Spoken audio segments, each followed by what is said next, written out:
함께 보실 하나님의 말씀은 마태복음 6장 11절입니다.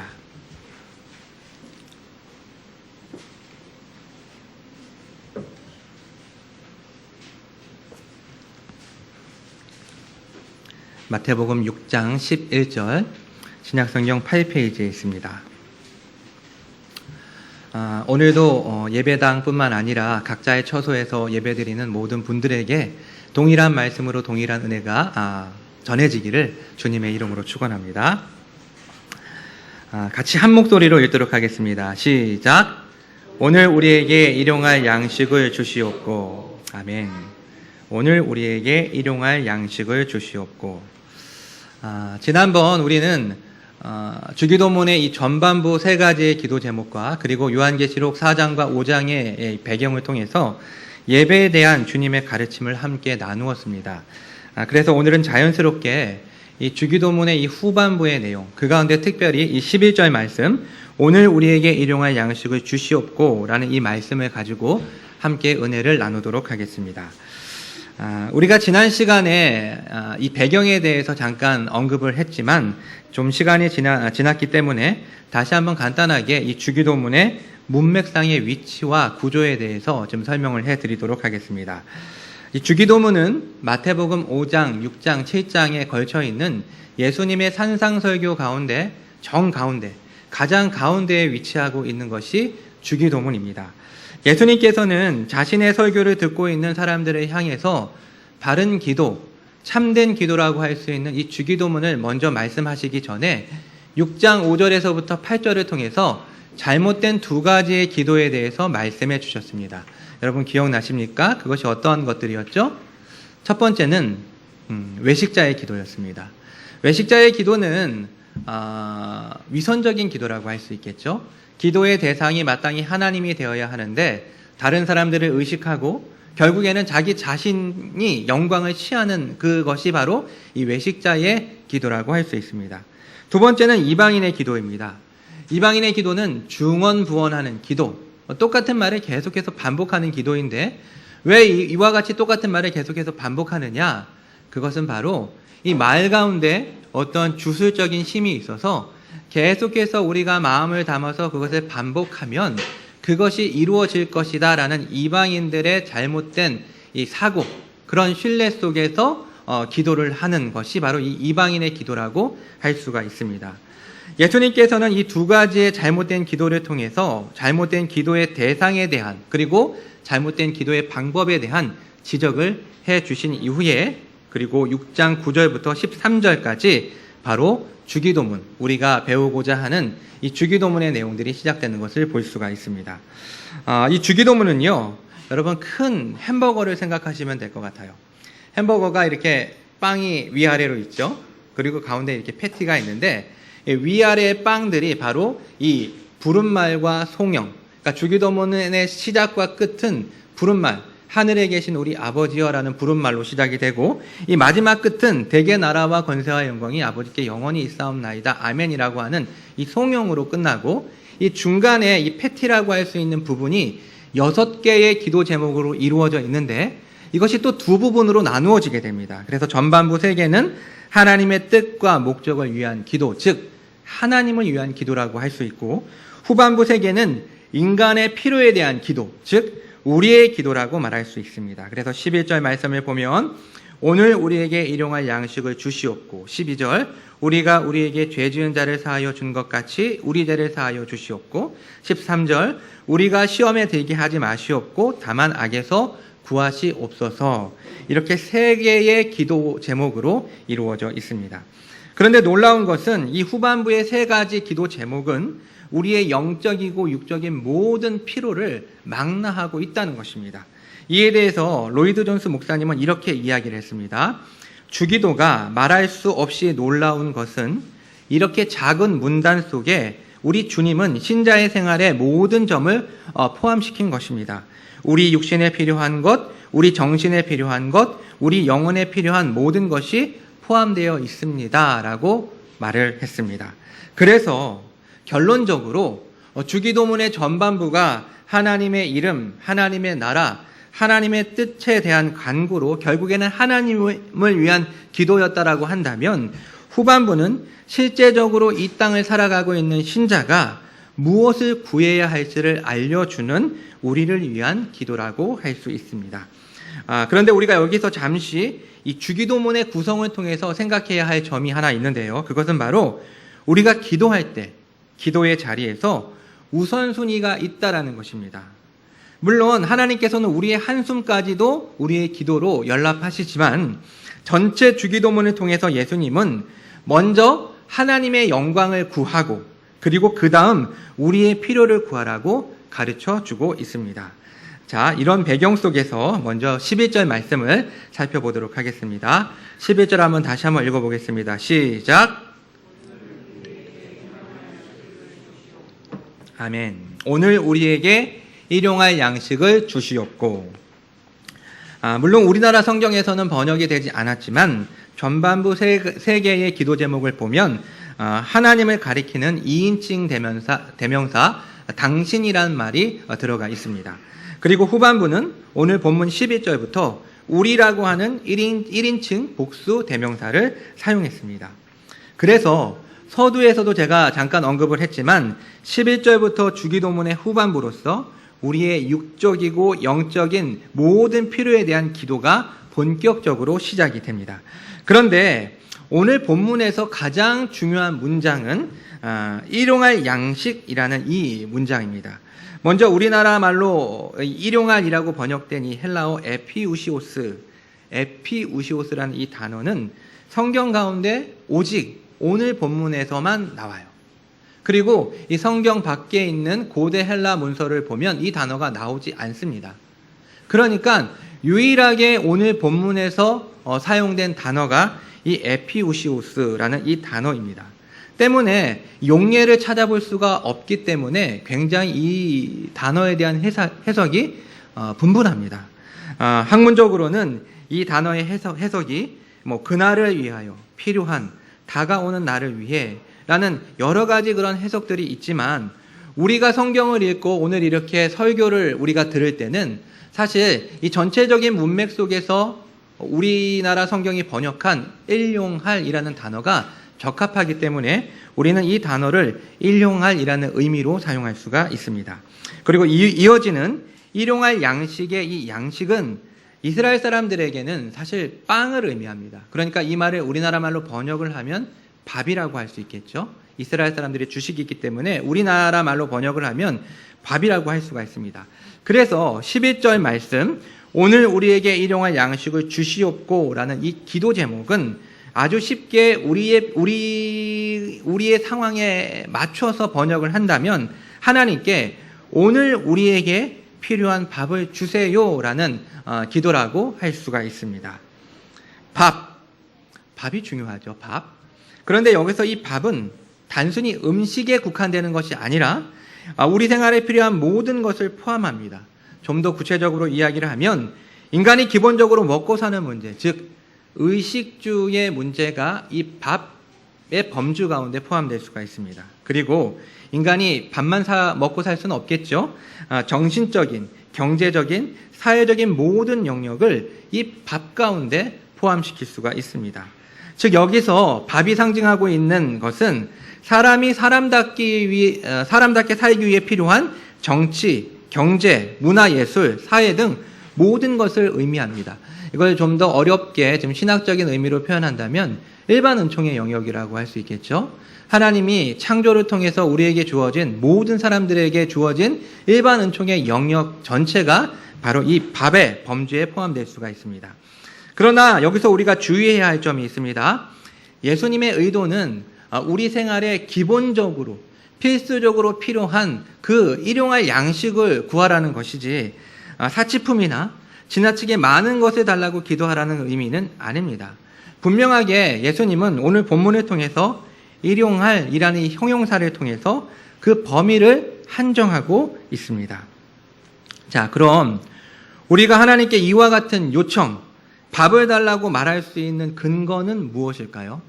하나님께 우리에게 필요한 밥을 주세요라고 기도를 해야 한다라고 예수님께서 말씀하셨는데 그것을 달라고 할 수 있는 근거가 어디에 있느냐라는 말이죠. 여러 가지 이유로 설명할 수가 있겠지만 가장 확실한 근거는 하나님이 우리의 아버지가 되시기 때문입니다. 하나님이 우리의 아버지가 되시기 때문. 요한복음 1장 12절을 보면 이런 말씀이 있습니다. 영접하는 자, 곧 그 이름을 믿는 자들에게는 하나님의 자녀가 되는 권세를 주셨으니, 즉 우리는 예수 그리스도를 믿음으로 하나님의 자녀가 되었어요. 사실 아담이 타락한 이후에 인간은 하나님의 원수였습니다.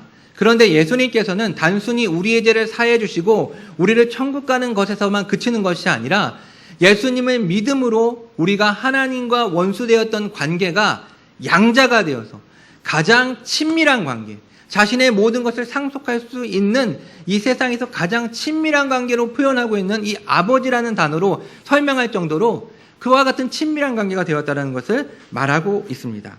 또한 예수님은 주기도문을 시작하시면서 우리의 기도의 대상이 되시는 하나님을 하늘에 계신 우리 아버지여라고 부를 것을 우리에게 요청하고 있습니다. 그래서 이러한 전체적인 말씀들을 통해서 우리가 하나님의 자녀가 되었고 아버지 되시는 하나님께 우리의 필요를 구할 수 있다는 것을 알 수가 있습니다. 우리는 이 시점에서 이런 생각이 들 수가 있습니다. 굳이 구해야 하나? 하나님이 우리 아버지가 되셨는데 이렇게 구해야 하나? 하나님께 달라고 요청을 해야 하나? 왜 이런 생각이 들까요? 위에 있는 이 8절 말씀을 보면 예수님께서 이방인에 대한 기도에 대한 처방으로 이런 말씀을 하십니다. 그러므로 그들을 본받지 말라. 구하기 전에 너희에게 있어야 할 것을 하나님 너희 아버지께서 아시느니라. 무슨 말씀입니까? 여러분, 예수님께서 이 말씀을 하신 이유가 뭡니까? 사람들이 지금 잘못된 방법으로 지금 기도를 하고 있단 말이에요. 그래서 너희가 기도를 할 때 말 자체에 어떠한 힘이 있는 것이 아니라 너희가 정성을 다해서 기도를 한다고 그것이 이루어지는 것이 아니라 하나님이 이러한 분, 즉 하나님에 대한 속성을 이해하고 너희가 그분을 믿고 의지하는 이런 바른 방법에서 기도해야 한다라는 그런 취지로 예수님께서는 이 말씀을 해주신 것입니다. 그런데 이 의도를 잘못 이해하게 되면 우리가 구하기 전에 하나님께서 아시는데 왜 우리가 굳이 구해야 합니까? 라고 생각할 수가 있다는 것이죠. 여러분 어떻게 생각하십니까?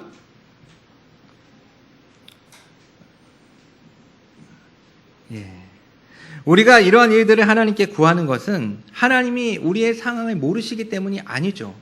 여러분 우리는 잘 알고 있지 않습니까? 나보다 나를 더 잘 아시는 하나님, 우리의 머리털까지 세신 바 되시는 하나님, 우리가 그냥 이거를 관용적으로 사용은 하지만 그 의미를 잘 생각하지 못하는 것 같아요. 하나님은 나를 만드신 분이시고 지금 나의 삶 가운데 함께 하시는 하나님이시기 때문에 실질적으로 내가 무엇이 필요한지 나보다 더 잘 아시는 분이 하나님이세요. 하나님이 우리의 상황을 모르는 것이 아니라는 것이죠. 우리가 이것을 이해하기 위해서는 이 땅의 아버지와 자녀와의 관계를 생각해야 할 것입니다. 기본적으로 아버지는 자식이 자기에게 와서 말을 하면 여러분 어떠십니까? 우리 아버지들? 귀찮습니까? 예, 저만 좋나요? 저는 자녀가 저한테 와서 뭔가를 요청하고 요구를 하면 제가 들어줄 수 있는 한에서는 최대한 들어주고 싶어요. 좋아요. 제가 그러고 싶어요. 그런데 하늘에 계신 우리 아버지도 이러한 방법을 좋아하십니다. 우리는 하나님의 초월성만을 생각해서 하나님이 온 우주를 창조하신 전능하신 하나님이라는 이 객관적인 이해 속에서 하나님을 너무나도 멀리 떨어진 분으로 생각하는 경향이 있습니다. 하지만 놀랍게도 하나님은 우리의 아버지로서 멀리 계신 분이 아니세요. 인색하신 분이 아니세요. 하나님은 우리를 사랑하시고 우리에게 귀를 기울이시고 우리가 하나님께 나아오기를 간절히 원하시는 아버지이십니다. 이 주제를 정리하면서 잠깐쯤 다른 종교들은 어떻게 기도하는지를 한번 찾아보았습니다. 우리가 잘 알고 있는 이슬람교의 무슬림들은 하루에 5번씩 정해진 시간에 정해진 장소인 메카를 향해서 기도를 합니다. 그들에게 있어서 기도는 자신의 이 신앙의 정체성이에요.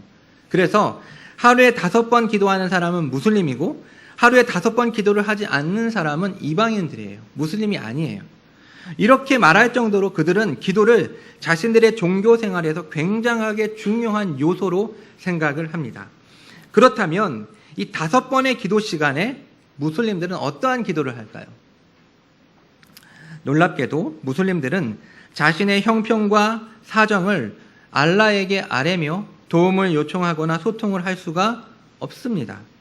그들에게 알라는 너무나도 멀리 떨어진 분이시고 또 심판주의이기 때문에 조금만 잘못해도 벌을 내리는 그러한 절대 전능의 신입니다. 무슬림의 기도 중에 유일하게 우리를 옳은 길로 인도하소서라는 이런 내용이 있는데 이 부분만 개인적인 기도의 내용이고 나머지는 심판주인 알라에 대한 찬양과 그것을 고백하는 내용뿐입니다. 여러분, 반면에 우리는 어떻습니까? 우리는 하나님을 어떻게 생각하고 우리가 하나님께 어떻게 나아갈 수가 있습니까? 우리는 하나님을 아버지라 부를 수 있고 그 아버지께 우리의 모든 필요를 구할 수가 있습니다. 문제는 우리가 구하지 않는 것이 문제이지 우리 아버지 되시는 하나님의 은혜의 보좌 앞으로 담대히 나아가 우리는 우리의 필요한 모든 것들을 하나님 앞에 구할 수가 있습니다. 이것은 놀라운 특권이고 놀라운 은혜입니다. 자, 그렇다면 오늘 본문 이 11절 말씀을 통해서 우리가 발견할 수 있는 적용점들은 어떤 것들이 있을까요? 첫 번째는 하나님께서 우리의 몸을 돌보시고 책임져 주신다라는 것입니다. 교회 역사를 돌아보면요. 헬라 철학, 그러니까 그리스 철학의 영향을 받아서 영적인 것은 좋은 것이고 물리적인 것, 육적인 것은 악한 것이다라는 이 잘못된 이해 속에서 육체를 학대하고 또 고통스럽게 하는 것이 거룩하고 순결한 상태에 이르게 된다라는 이러한 이해 속에 있었던 잘못된 생각을 했던 금욕주의자들이 있었습니다. 이들은 인간의 모든 쾌락과 인간의 기본적인 욕구라고 할 수 있는 음식, 목욕, 그리고 휴식, 성욕 등 몸을 편안케 하는 어떠한 것이든 그것들을 다 포기하고 극도의 금욕 생활을 했습니다. 그러나 이러한 태도, 이러한 자세는요, 성경의 가르침에서 벗어납니다. 하나님은 인간을 만드실 때 영과 육으로 만드셨고 우리가 완전히 구원받는다라는 것도 우리가 영혼만 구원을 받는 것이 아니라 우리의 몸과 영혼이 결합된 이 전인의 구원입니다. 때문에 우리의 몸, 우리의 육신도 중요합니다. 우리는 이 주기도문의 4번째 기도 제목을 통해서 하나님께서 우리가 이 세상을 살 때 우리의 몸을 돌봐주신다라는 것, 우리의 몸을 책임져 주신다라는 사실을 알 수가 있습니다. 두 번째로 우리는 이 주기도문의 4번째 기도 제목을 통해서 매 순간 주님을 의지해야 한다라는 것을 깨닫게 됩니다. 즉, 이 기도 제목이 우리에게 근본적으로 말해주는 것은 내일을 염려하지 말고 오늘 필요한 것을 하나님께 구하는 삶을 살라는 것입니다. 우리가 이 개념을 어떻게 이해할 수가 있을까요? 이스라엘이 출애굽을 한 후 광야 생활을 할 때 하나님께서는 그들을 위해 만나를 내려주셨어요. 만나는 가나안 땅에 들어가 그 땅의 소산물을 먹기까지 40년 동안 이스라엘 백성들에게 신실하게 내려졌습니다. 그런데 만나를 거두는 법칙이 있었습니다. 그들은 매일 한 사람 앞에 한 오멜씩을 거두어야만 했습니다. 혹시 내일 만나가 내리지 않을까라는 걱정에서 그 이상을 거두게 되면 그것들이 그 다음날 어김없이 썩거나 벌레가 먹게 되었습니다. 물론 안식일 전날에는 이틀치를 거두는 예외적인 상황이 있었지만 매일매일 그들은 일용할 양식, 일용할 한 오멜의 만나를 거둬들였던 것입니다.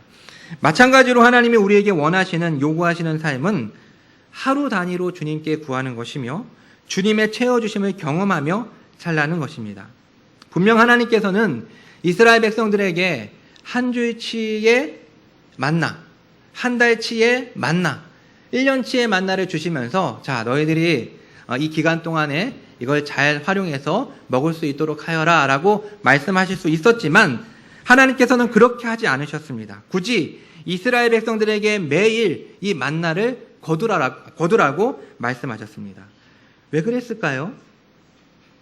이렇게 해야 날마다 주님을 생각하고 날마다 주님께 나와 날마다 주님께 구하기 때문입니다. 하나님께서는 의도적으로 이러한 장치를 사용하신 것입니다. 때문에 하루의 개념은 굉장히 중요합니다. 그런데 우리를 생각하시며 이런 장치를 마련하면서까지 우리와의 만남을 원하시는 주님 앞에 만약에 우리가 내일을 염려하고 근심하고 불안해한다면 그것은 곧 하나님이 우리의 아버지 되심을 부인하거나 또는 하나님의 능력을 부인하는 불신앙이 됩니다. 따라서 우리가 할 수 있는 최선은 매일 그리고 더 나아가 매 순간 하나님을 의지하고 주님의 채우심을 구하는 삶을 사는 것입니다. 여기서 한 가지 궁금한 점이 생깁니다. 그럼 날마다 일용할 양식을 구해야 하는 성도는 저축이나 보험, 연금 등 미래를 위한 재정적인 계획을 세워서는 안 되는 것일까요? 이러한 행동은 불신앙의 행동입니까? 결론적으로 말씀을 드리면 오늘날 우리 사회에서 미래를 위해 떼어넣는 돈도 일용할 양식의 한 부분으로 간주해야 할 것입니다. 곧 성도도 미래를 준비하는 삶, 노후를 대비하는 삶을 살아야 한다는 것입니다. 사실 예수님께서 이 말씀을 하셨던 2000년 전에 이 팔레스타인 지역과 지금은 굉장히 많은 차이가 있습니다. 따라서 문자적으로 있는 그대로 이 11절 말씀을 오늘날에 대입하는 것은 무리가 있습니다. 그래서 우리는 이 말씀이 우리에게 가리키는 그 의도, 확실한 분명한 의도를 찾아야 하는데 그것은 바로 날마다 그리고 매 하루에 한 번뿐 아니라 매 순간마다 주님께 구하라, 주님을 의지하라 라는 것이 이 말씀이 우리에게 요청하는, 명령하는 내용이라고 할 수 있습니다. 말씀을 좀 정리하도록 하겠습니다. 하나님께서 우리에게 이렇게 사소한 것들을 요청하라라고 말씀하신 것은 우리에게서 굉장히 큰 은혜가 됩니다.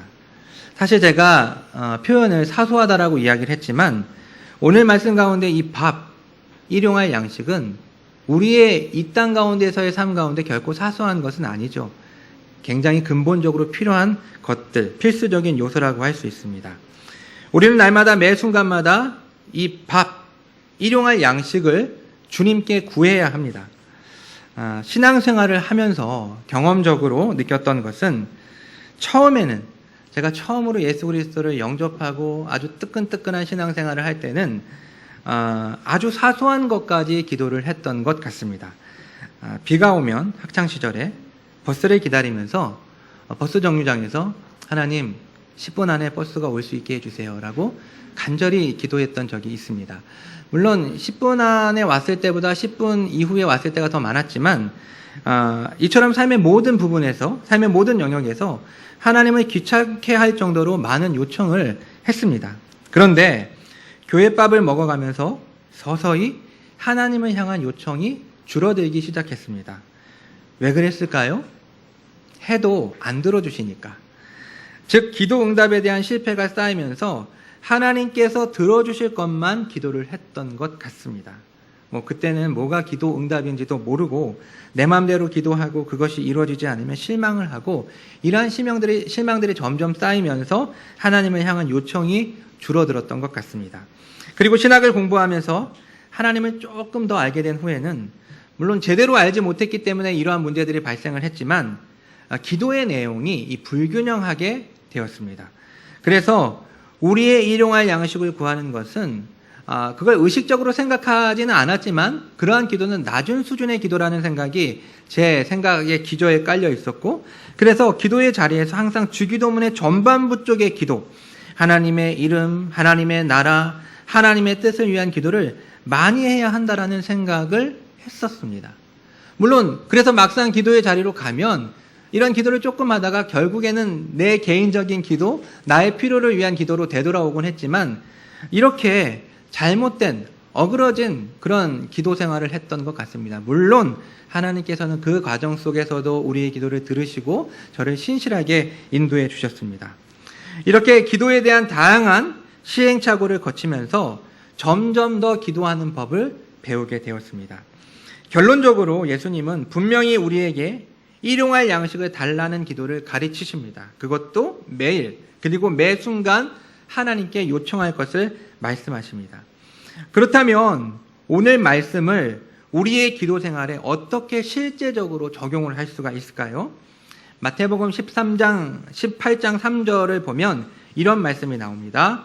이르시되 진실로 너희에게 이르노니 너희가 돌이켜 어린 아이들과 같이 되지 아니하면 결탄코 천국에 들어가지 못하리라. 예수님은 천국에 대한 가르침, 하나님 나라에 합당한 사람을 말씀하시는 중에 어린아이를 들어서 설명을 하고 계신 것입니다. 그렇다면 여기에서 어린아이가 가지고 있는 무엇이 천국에 합당한 자세일까요? 과연 어떠한 점이 하나님 나라의 조건에 부합하는 것일까요? 여러분들도 자녀를 키워보셔서 아시겠지만 아이들은 결코 무지하지도 또 겸손하지도 않습니다. 지극히 이기적이고 아주 천연의 악의 본질이 바로 어린 아이들이라고 할 수 있습니다. 천사의 얼굴을 하고 부모를 향해 수많은 온갖 요청을 해대는 이기적인 것이 바로 이 아이들의 모습입니다. 이 장면에서 예수님이 말씀하시는 포인트는 바로 절대적인 의존감입니다. 부모의 사랑을 믿고 의존하는 것, 바로 이것이 천국에 합당한 사람들이 가지는 태도이며 자세입니다. 그래서 이 내용을 오늘 본문에 적용해 본다면 우리가 하나님 앞에 일용할 양식을 구할 때 어린아이와 같이 아버지 하나님의 사랑을 믿고 의지하며 기도해야 한다는 것입니다.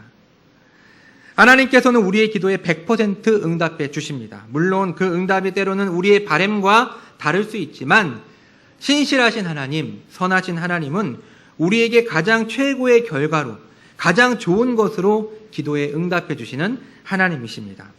두 번째로 주기도문의 후반부가 누구를 위한 기도인지를 우리가 한번 생각해 보았으면 좋겠습니다. 전반부가 하나님을 위한 기도였다면 후반부는 우리를 위한 기도입니다. 우리. 예수님께서 아무런 이유 없이 이 복수형인 우리를 사용하신 것이 아닙니다. 우리는 이 우리라는 표현을 통해서 주기도문의 후반부 기도 제목들이 가지고 있는 중요한 교훈을 얻게 됩니다. 그것은 곧 우리가 기도할 때 나 자신뿐만이 아니라 우리와 함께하는 다른 사람들, 우리의 이웃들을 위해서 기도해야 한다는 것입니다. 그래서 나 자신의 일용할 양식뿐만 아니라 우리의 일용할 양식, 다른 사람들의 필요를 위해서도 우리가 함께 기도해야 합니다. 사랑하는 성도 여러분, 저는 최근에 우리 주변에서 일어나는 이 여러 가지 일들을 생각할 때 우리가 결국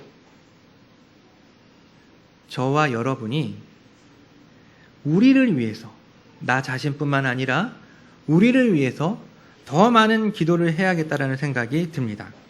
교회 밖으로는 코로나로 인해 우리 지역이, 또 우리나라가, 그리고 전 세계가 여러 가지 고통과 어려움을 겪고 있습니다.